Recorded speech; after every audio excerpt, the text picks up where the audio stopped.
Quick question. Are you paying more in taxes than you should? Most high-earning physicians overpay by tens of thousands because their CPA only looks backward, not forward. Gelt is different. Dedicated CPAs powered by AI that work year-round, not just at filing time. Tax strategy and proactive planning for practice owners, investors, and physicians with complex financial lives. Built specifically for professionals who want to keep more of what they earn. Check out joingelt.com. That's JOINGELT.com. If you work in healthcare, you already know this. Conflict is everywhere. In the OR, in labor and delivery, in committee meetings, between physicians, nurses, administrators, and teams that are all trying to do the right thing. But here's the problem. Most of us were never trained to handle conflict well. We learned procedures, we learned diagnostics, but we didn't learn how to navigate the moment when two professionals strongly disagree. That's why I developed the SPARK framework.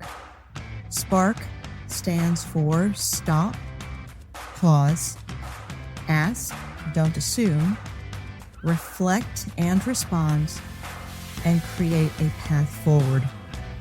It's a practical system designed specifically for high-stakes healthcare environments. Through keynote talks, residency workshops, and SPARK masterclasses, I teach physicians, nurses, and healthcare teams how to turn destructive conflict into productive conversations that strengthen teams and improve care. If your hospital, residency program, or medical conference is looking for a speaker on conflict, communication, and leadership in healthcare, I'd love to work with you. You can learn more in the show notes.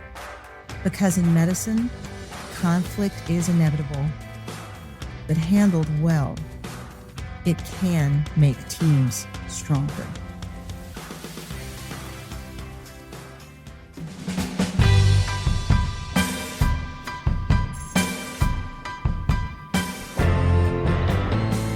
In every operating room, in every ward, in every clinic, and every team meeting, a silent battle brews.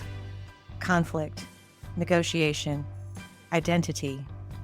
Welcome to the Scalpel and Sword podcast, where I, Dr. Lee Sharma, physician and conflict analyst, explore the hidden negotiations beyond modern medicine. Let's trade burnout for boundaries and learn the art of healing with precision and power. Hello, my peaceful warriors, and welcome to the Scalpel and Sword podcast. I'm your host, Dr. Lee Sharma, physician and conflict analyst. And I will tell you that I love stories. I love hearing stories. I love people telling about themselves when they tell stories. But more than anything, I feel like storytelling is an art form. And it's an art form that plays very powerfully into the world of conflict resolution. Stories shape identity, they build trust, they grow leaders, and they build resilience. And our guest today is definitely the ideal person to help us delve into the art of narrative and storytelling. I'm so happy to welcome to the podcast Dr. Peter Crane. Dr. Crane is a graduate of Brigham Young University, and he did his medical school at the University of Utah. He did his residency at Ball Memorial Hospital, where he also did his residency not only in family medicine, but served as chief resident. He is currently in practice as the medical director of Bear Lake Family Care and OBGYN. He is also a family physician at the Bear Lake Memorial Hospital. And in addition to all of these things, he is the host of the amazing podcast, Doctors Making a Difference. Peter, welcome to the show. Thank you so much. That's a really flattering introduction. I don't know that I deserve any of that stuff, but thank you, Lee. That's kind of you. Oh my gosh, no, you absolutely, all of that and more, my friend. I have to say from the jump that I love Doctors Making a Difference. What inspired you to start the podcast? Well, it's a long story. I've shared it on the podcast. So those who may have heard my podcast have heard me kind of talk about this, but I'll share briefly. Lee, I was privileged to come back to the same town where I grew up. I grew up in rural Idaho, and I went to medical school and residency in Indiana.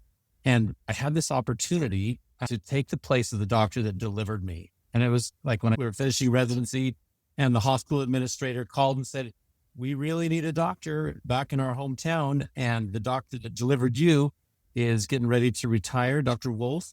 So I talked to my wife about it. And anyway, she's from Southern Arizona, so she's used to a little bit warmer climate, but she prayed about it and she felt like, well, that's where we need to be. And so we came, and I've been here for 15 years and have been really incorporated into the community and have enjoyed serving a broad spectrum of patients for the last 15 years. And then just to shortly summarize why the podcast, I'm super inspired by doctors, and I really feel like it's a privilege to be a physician. And when it came my turn to be a patient, I was just struck to a degree I can't even describe of how much what those doctors did for me impacted me. And, they've spent thousands and thousands of hours cumulatively and individually learning this trade and the skill. So I had a large 26 centimeter tumor in my retroperitoneum. It's called a solitary fibrous tumor. And that was about 3 years ago. And it was a terrible thing to go through. But as I went through the process of doing radiation and chemotherapy and surgery and all the stuff that's come with that, I just was so struck by how much those doctors did for me. And I realized that everybody gets to have doctors, and we're doctors, and we help people. But the impact of what physicians did for me and for my family, I just can't even state how that improved or how much that impacted me. And when I was recovering from that surgery, I wasn't sure if I would ever get to work again. You can't know the end from the beginning on something so large as that. I thought to myself, and maybe it sounds silly or cheesy, but I thought if I got to do it again, I'd be a doctor. That's what I would do. I would want to join with this amazing group of healers. And so I just felt inspired to start a podcast, and let's talk about people. Let's hear their stories. Let's not just drive everybody away from medicine, burnout, and all the craziness that doctors have to deal with, but talk about the tremendous impact that you have as a physician. It's really a unique and amazing job. I still claim that it's the best job in the world. Amen. Oh my gosh. That is amazing. You go through this experience, and I think for any of us, being physicians and going through an experience like that, I think it would be very easy to not become resentful, but to, why me? I've done this my whole life. Why did this happen to me? And I think that's insight into your faith and who you are as a person. And that comes through in how you tell that story. But also, too, the gratitude that you felt for the people who cared for you got you even more invested in your chosen profession. And one of the things I love about what you just said that I feel like we all need is that even on our worst days, we are grateful to have the positions we have, that it is an honor to do what we do. And on your worst day, sometimes it's the day that you need to remember that more, is that we are very grateful to be able to do this. That's amazing. And I think that directly connects to how you talk about the mission of Doctors Making a Difference, that you are helping people tell stories to connect them to their jobs, to connect them to what we do, and to stay in medicine. The fact that you went through this experience and you felt led to stay practicing says a lot about it. But clearly you feel like doing this in the podcast does this for other physicians as well. How do you as a podcaster help doctors tell these stories? Well, again, I don't know if I have everything all figured out, Lee, but here's kind of my thought on this. So there's this concept called radical acceptance, where you accept the very worst outcome is possible, and then everything else shy of that seems like, well, that's okay. So during the time of that tumor, and I still have to take chemotherapy and stuff that is not very fun to be a part of, but I had accepted that this might be the end of my career. It might be the end of my life.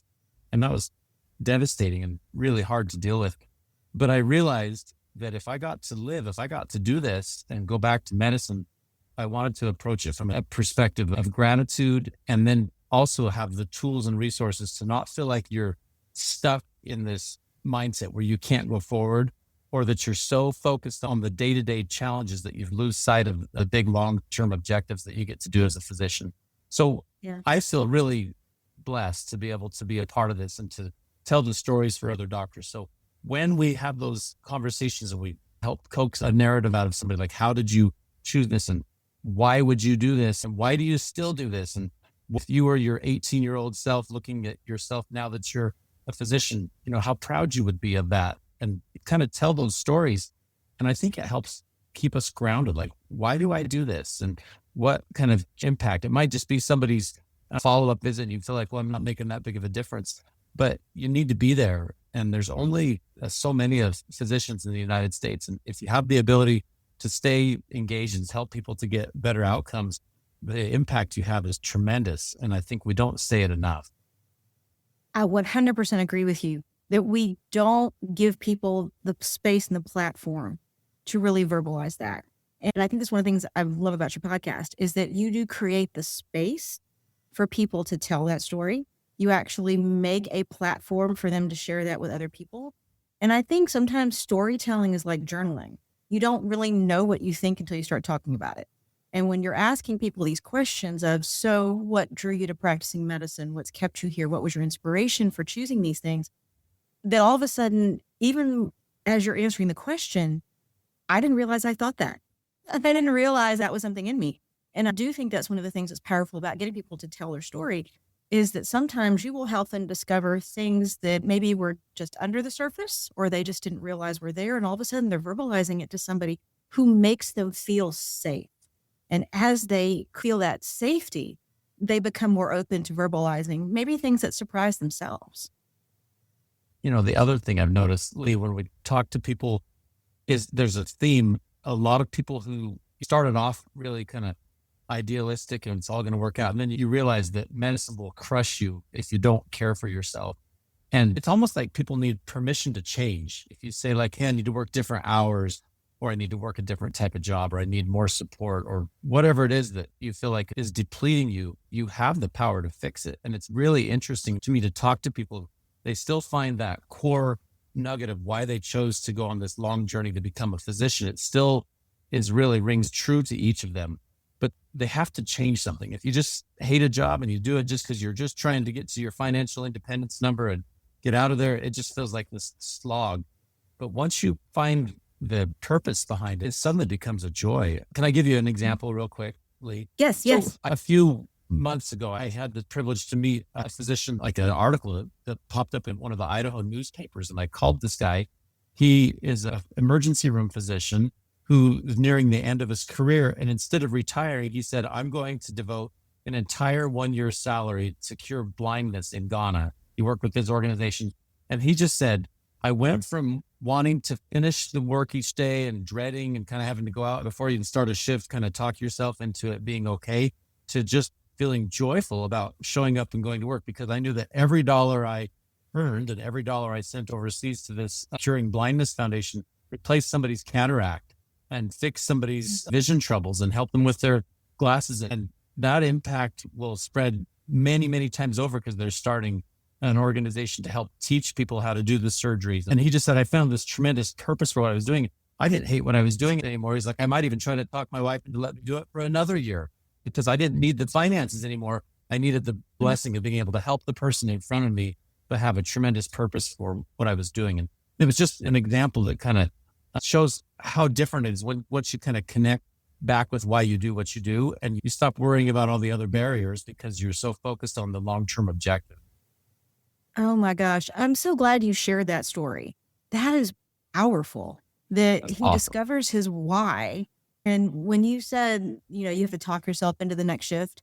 Yeah. I can't tell you how much that resonated with me and so many people I'm sure listening that sit in their car before they go into their office or go into or go into work for their shift. And it's like, man, I just got to do this one more time. I just got to get one more 8 hours out of me. And all of a sudden, this doctor who is donating everything he's making to something so significant, he's changing an entire country, not just in the short term, but in the long term. And all of a sudden, now he's got his joy back. And so those are the kind of stories that we listen to that I think do two things. I think number one, and we talked about this earlier before we started recording, but this whole idea of as we tell these stories, that we connect and we ground in such a way that conflict goes away. I find that I'm connected with you in a very fundamental way. We're not so different after all when we start digging down into these stories. And it's a beautiful place to start building that relationship and building that long-term piece, is that I realize that in a very fundamental way, I'm not that different from you. What were we in conflict about? All of a sudden things start to go away at that point. And I love that. True. But the second thing that I love about that story is that as he's telling the story to you and he's clarifying his why, he gets to relive that why. He gets to relive the joy of his why. We tell the story enough, and there's something that bubbles up in us when we share something that makes us that happy. And I think if you can get people to tell stories and you sort of allow them to relive that joy over and over, that's infectious. That flows onto so many other people. Another concept on that, I'm just thinking as you're describing that, Lee, is on the podcast, on mine, and probably you do talk about on yours, when you are no longer doing it just to get through it and you're doing it for this higher purpose, suddenly all the dumb little things that drive you crazy about prior authorizations or dealing with administration stuff that you don't like, suddenly that just becomes kind of a nothing. And you're like, I don't care about that stuff. You can say no. You can be like, no, that's not right for me or my patients, so I'm not going to do it. And you can kind of stick it to them and say, if you want to fire me, you can. But even more than that, I think it gives you the power to say, we're in this for a higher purpose. So if there's something you need me to do that we have to get through it together, we will. But you stop getting so crushed by all those little things and you say no to the things you need to say no to, and you do it for purpose and for joy. And then that financial independence piece of it is really empowering to people because they find their way forward and they say, I'm doing this for the purpose of serving somebody. And it's a very different place than saying, I got to show up because I've got to make my house payment and my medical payment and my boat payment and all the other payments people get. You do it because you want to serve it. And that's a very powerful place to be, and what I would want for every physician to find. Absolutely. I was very grateful as a young doctor, just opening my practice. My dad was a general surgeon and a man of just tremendous faith. And he gave me lots of advice through my life. But one of the things that he said before I opened the practice, he says, you never have to worry about the money. You take care of the patients, the money will come. And I can still hear him saying that. And I have shared that with so many people, but the people that I have shared it with probably the most commonly is my staff, because we don't have to look for the next patient. We're not booking surgeries to make money. You take care of the patient, this money will come. And the Lord has never, ever failed us on that. And I always come back to that. It's like he has always looked after us, but I can still hear that in my head. And it kind of goes back to, again, the reason why I love the fact that you encourage people to tell these stories, because I think my dad could have showed me statistics. He could have showed me numbers. He could have showed me, if you do all of these things, you'll be fine. But that's not what he did. He told me a story that became a point of alignment. And I used that point of alignment with my staff. And thus, we are now all aligned. We are all on that one point of agreement. And that, like you said, once we're all aligned on that, we all feel that very profoundly. The other little things that you can get upset about go away. Even the things that you are tempted to be in disagreement about, we come back to our North Star. This is our North Star. We take care of the patient, the money will come. That's it. And all of my staff know, because I've shared this with them, that the reason why I have this is because of my father. Because this is a story that he shared with me. His picture is up on my wall in my office. So it's beautiful, like you said, how when you have that alignment, the little things that we think are so disruptive just really lose their importance. Yeah, I think I heard it first from Dave Ramsey, so I don't know if he's the original person that made this comment, but the comment is, if you do a really good job, people will give you lots of pictures of George Washington to say thank you. But I've chuckled at that, and that's true. When you put the person first and you say, look, the outcomes for the person and their family, if that's your first priority, you just don't worry about the rest of it. Like, you stop worrying so much about all the complexities of the electronic medical record system and all the insurance garbage that you have to deal with. Those things are truly frustrating, but you can learn to see past it and say, well, I'm here to serve something better. And if I need to change it, permission granted, change it. You're the Yes. doctor. You're the one that went to medical school. You're the one with the credentials. You're the one with the ultimate liability responsibility. So ultimately, it's you that gets to change it. And you don't want to be disrespectful to administrators and that kind of thing. That's not the point. The point is regain your power. You have that power. And the power isn't to make you something great. It is to help your patients. And you can be a tremendous advocate for them.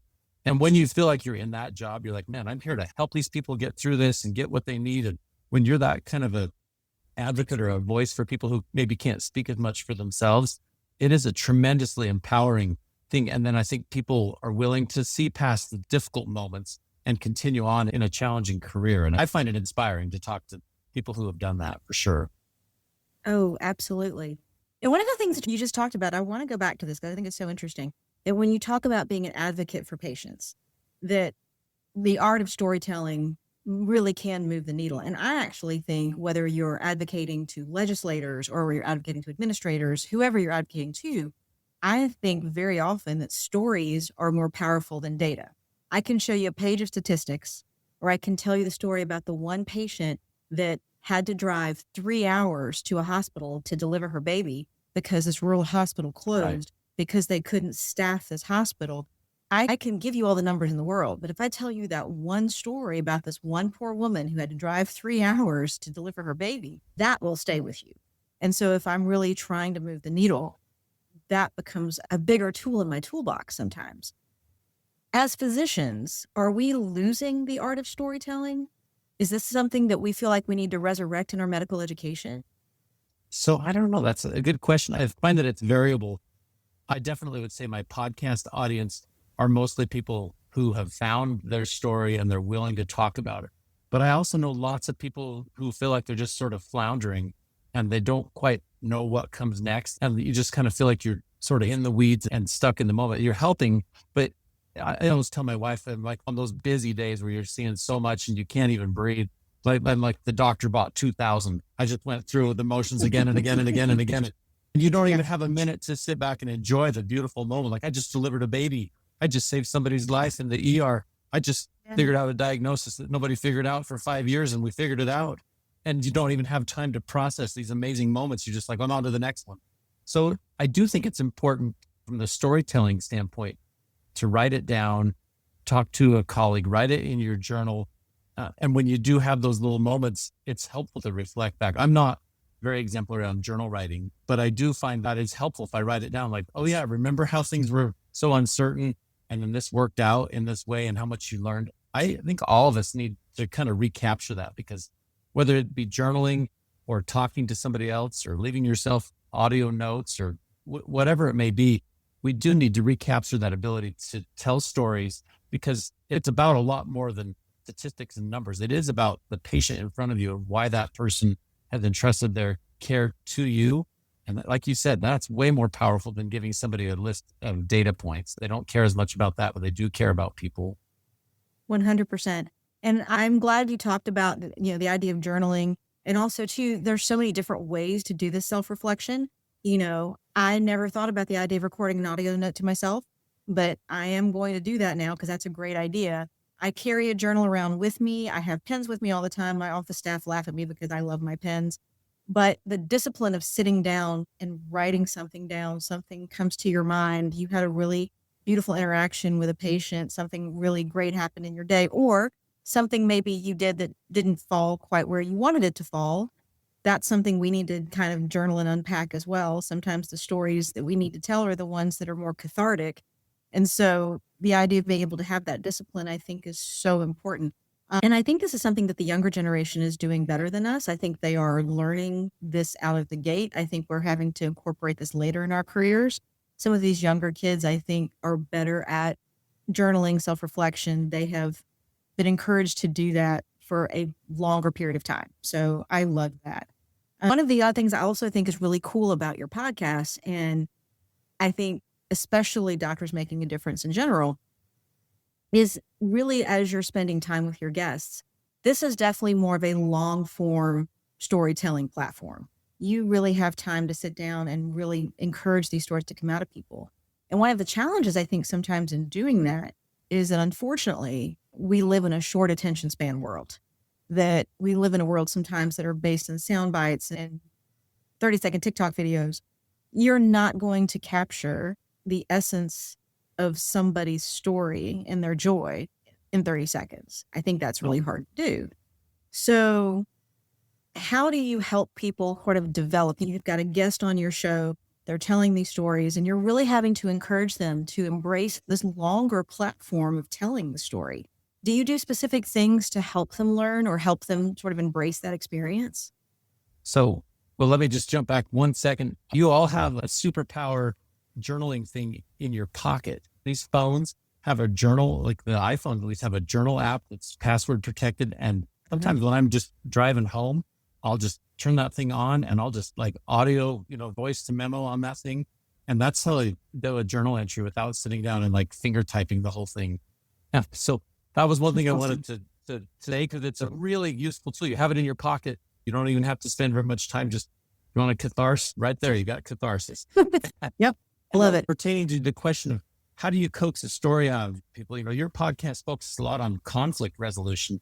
I think that's the root of it, is you have to get to why people do what they do. And most people, I find, are willing and pretty interested in telling you their story. You've heard that before. I want to get someone to talk, get them to talk about themselves. Yep. And I think it's not that people are vain. I think they know their story, they live it. And we say, why did you become a doctor in the first place? Or what would 18-year-old you say about you now? Would you be proud of who you've become? And some of the little lead-ins have been really helpful for people to think about, why do I do this? And another one I've asked people a lot, I've tried to think about it myself a little bit, is, okay, you're a doctor, you've been at this X number of years, and you're still a doctor. You're a tremendously talented person. You could do a whole bunch of stuff with your degree or with your intellect and your motivation.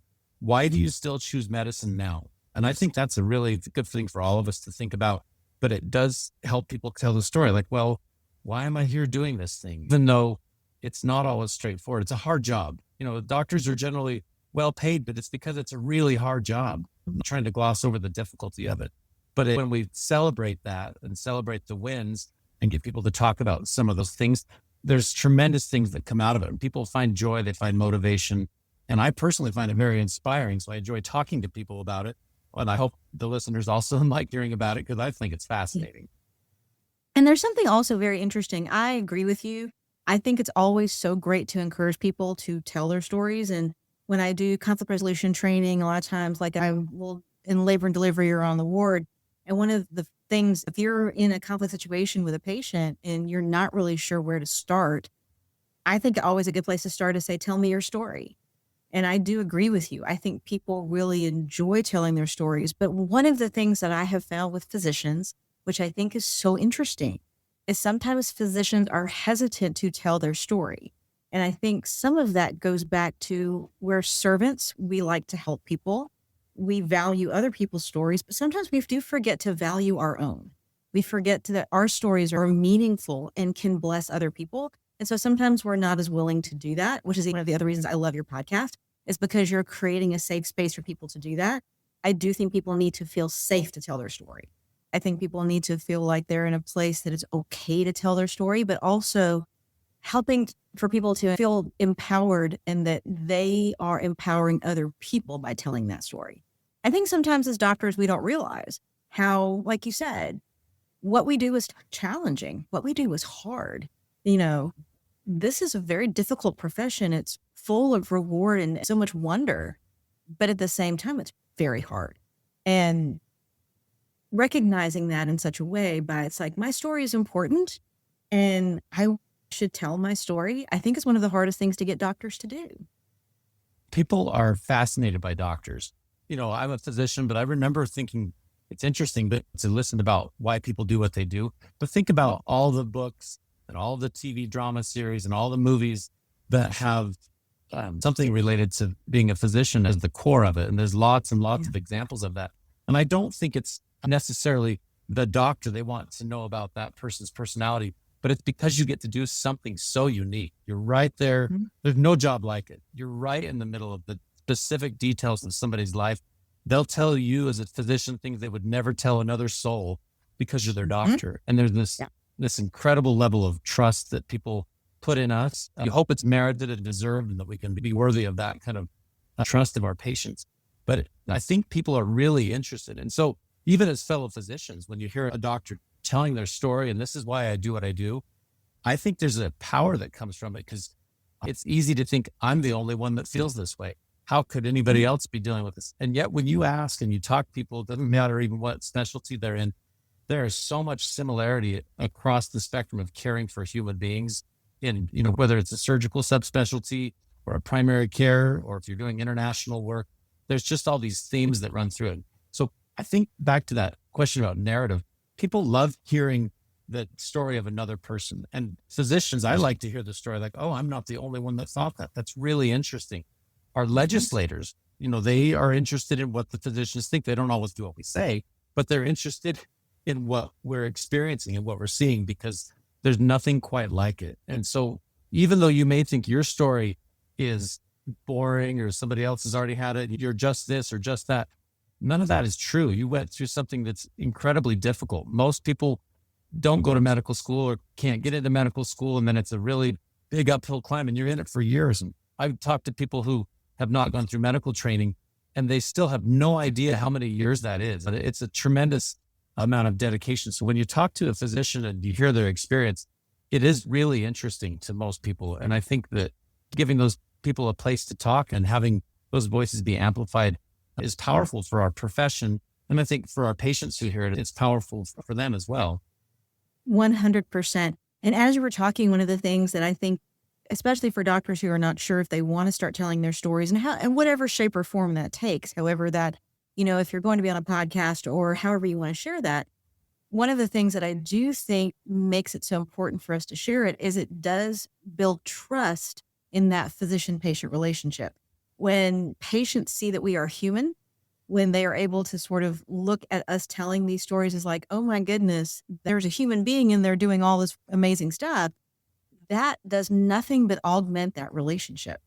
And so I think, again, a lot of physicians may be, shy or reticent to tell their stories, don't realize how much that bolsters that relationship when they are taking that step, sharing that narrative.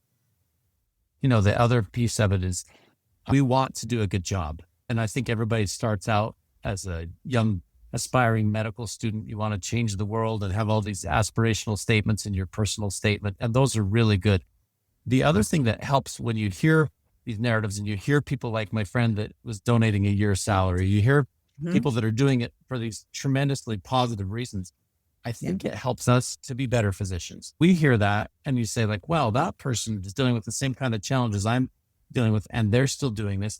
And when we hear about someone that maybe they had an unkind patient interaction or the patient perceived it as the person was in too big a hurry or dismissed them, all the negative stories you might hear, it's helpful for us to hear and say, there is a different way to do this. When I hear so-and-so, the way they treat a patient and how they care for someone and how they create time to do the things that are of greatest importance or volunteer their time or whatever it may be, I think it inspires all of us because, we don't want to just speak in platitudes. We want to give people specific examples of this is a fellow physician who works in your same field, and this is how they're doing this. And look at the tremendous success and personal joy they derive from this. So I think those stories are more powerful than just telling people about it. Go through and say, this is someone that working in 2026. This is their story.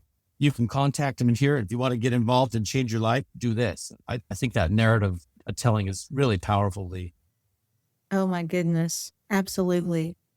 It makes me think if every doctor saw themselves as a living story, how would medicine change?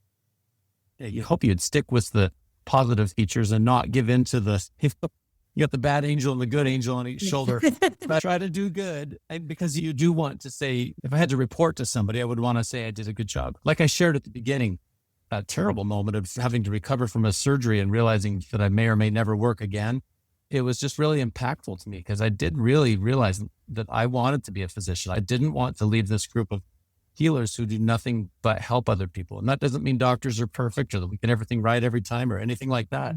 But there's nobody else that has that degree of training. And so we have to do what we can to protect the lives and the well-being of those healers rather than burn them out and say, you hit your fine number, you're 45, get out of here. We need people that have that depth of experience to stay in medicine and find a way to be relevant and find a way to find the joy in what they do. And like I say, it's been a really wonderful experience for me to be involved in. Oh, it's amazing what you've done and how you've been able to bring your life experience into this work of being able to create this platform for people to tell those stories. It's beautiful what you do, Peter. It really is.